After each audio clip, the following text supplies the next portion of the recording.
ছাত্রলীগ রাজধানীর ধানমন্ডিতে বিক্ষোভ মিছিল করেছে। আজ সোমবার সকালে ২৭ নম্বর সড়কে করা ওই মিছিলের ভিডিও গণমাধ্যমকেও পাঠিয়েছেন তারা।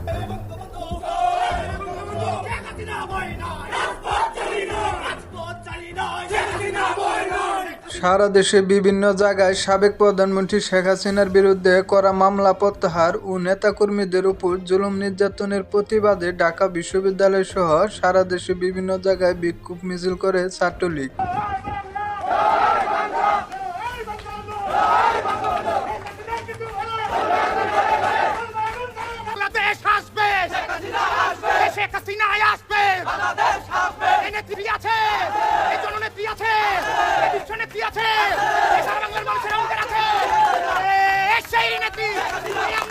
পাঁচই আগস্ট শেখ হাসিনা ক্ষমতা হারানোর পর আত্মগোপনে থাকা ছাত্রলীগের সভাপতি সাদ্দাম হোসেন একাধিক ভিডিও বার্তায় নেতাকর্মীদের ঐক্যবদ্ধভাবে আন্দোলন ও প্রতিরোধ গড়ে তোলার আহ্বান করেন।